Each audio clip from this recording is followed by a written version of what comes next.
And now, economics correspondent Paul Solman looks at a market trading in a commodity too precious to put a price on. The paired organ exchange allows living kidney donors who are not a match with their intended recipient to network with others who are. It's this week's installment of our Making Sense economics series. Look how pretty, Rob. Rob and Melanie Melillo's 21st wedding anniversary. A bit less dramatic than their 20th. He got a piece of steak stuck in his throat, and he looked at me with this face, and I did the Heimlich, and I said to him, I just saved your life twice. Once from choking. You lucky dog. Come on. The second time, however, is still to come. To save Rob from a hereditary disease that's destroying his kidneys. And forced him last August to join 100,000 other Americans on a waiting list for a kidney from a deceased donor. How long did they say you would probably have to wait? When they first listed me, I was at 3 to 5 years. Now I went for my 1-year checkup and they said it got bumped to 4 to 7 years.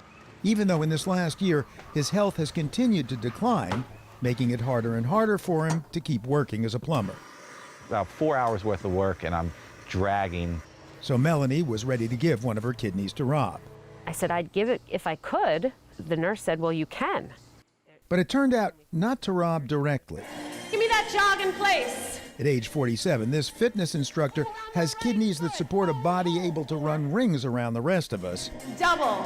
Problem is, Melanie is a type A, blood type that is, meaning she can only donate a kidney to someone with type A or type AB blood. But Rob is type O, meaning he can receive a kidney only from someone with type O blood. The key to this story, however, is that even though Rob's body would reject Melanie's kidney, they learned that economics has come up with a way that she can donate for him. Sometimes you're healthy enough to give a kidney, but you can't give it to the person you love. And this is what opens up the possibility of exchange. It's a process called paired exchange. And economist Al Roth won a Nobel Prize for coming up with the idea more than a decade ago. A market for kidneys, but non-cash, since buying and selling organs is illegal everywhere in the world except Iran. A simple kidney exchange is between two incompatible patient-donor pairs. So at the top here we have a donor who would like to give to a recipient but can't because they have incompatible blood types. And on the bottom we have a blood type B donor who can't give to a blood type A recipient, but they could exchange with each other. What Roth and his team realized, the bigger the market, that is, the more pairs on the list, the greater the chance of an exchange. So it turns out that in the United States, we have people who want to give someone a kidney and don't have a particular person in mind. And that's actually important. We've learned how to use them to start chains of transplants where they give to a patient-donor pair and the donor in that pair gives to someone else, who gives to someone else, who gives to someone else. Long chains of transplants, and that's enormously effective. The minute Rob and Melanie Melillo heard about an exchange market, they signed up at their local hospital, Westchester Medical Center, north of New York City. After months of physical exams and, for Melanie, psychological testing, they were approved. So we were told that it's an average of 4 to 6 months you wait. Hey, a startling improvement on 4 to 7 years for a deceased donor organ. Problem is, finding a kidney for Rob hasn't been as easy as anticipated. We've been on it for 6 months and we haven't heard anything. So how frustrating is it that it's been 6 months and nothing's happened yet? Very. They run the paired exchange list every Monday. And Tuesday, we would find out. And every Tuesday, sort of wait for the phone to ring. Waiting for word from UNOS, the United Network for Organ Sharing, that they've found an O donor for Rob. But why is that such a problem? Half the population is type O.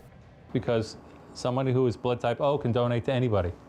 That's Rob's would-be surgeon at Westchester, Thomas Difflow. So it's unlikely to have a pair where the donor is O and the recipient is something else. So if she was an O, I would not be on the exchange list because I'd just get her kidney. That's why someone with blood type O is called a universal donor. But maybe type Os shouldn't automatically give a kidney to their partner, says transplant expert Marie Morgevich, and why she tries to convince pairs with an O donor to enter an exchange instead. enlarging the pool of available organs. For example, we could match your recipient with a younger aged kidney or improved protein match kidney or some other variable that could help them statistically get a longer life from that transplant. And you have the option of assisting another pair or pairs that are incompatible receive transplant. It's the value of playing together. Economist Nikhil Agarwal studies the kidney paired exchange market. Imagine that you have a marketplace where all people who are willing to trade various types of goods collect, and they come to the same place to conduct transactions. You might be able to find some rare transactions that you wouldn't otherwise be able to. And the first thing I learned in economics was the whole point is to make as many trades as you can possibly make, because that's what a market's for. Every time you create a trade, you end up transplanting one extra patient. Don't make a trade, and one more person goes or remains on dialysis. Okay, here goes nothing. Dialysis takes over the job of filtering toxins from the blood. It saves lives, but at a cost, and not just the $100,000 annual tab, which is paid by Medicare. As dialysis patient Jairo Acevedo told us in a recent story, They say that for every year that you spend in this machine, you lose 5 years of your life expectancy. and with no paired exchange partner, he's been on dialysis for 7 years, waiting for a deceased donor kidney. Rob and Melanie, on the brink of Rob's needing dialysis, are desperate to avoid it. We showed up at the transplant center after having Rob's monthly doctor's appointment with his nephrologist and basically said, you have to help us. And that's when she said that there were other paired exchange lists to get on. Other lists? The Melillos say they only knew about UNOS.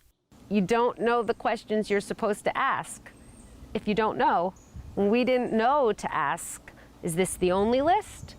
Are there other lists? Now, Westchester does mention other paired exchange programs near the end of an 8-page consent form the hospital says it reviews verbally with all patients before they sign.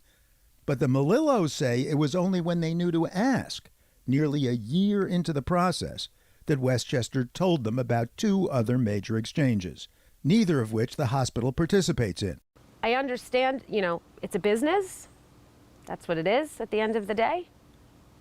But his life is in the balance. Our lives are in the balance. The economic point? More exchanges, larger markets, more potential matches. And it turns out there's a hospital in New Jersey that participates in all 3 exchanges. St. Barnabas Medical Center, with one of the largest kidney transplant programs in the country.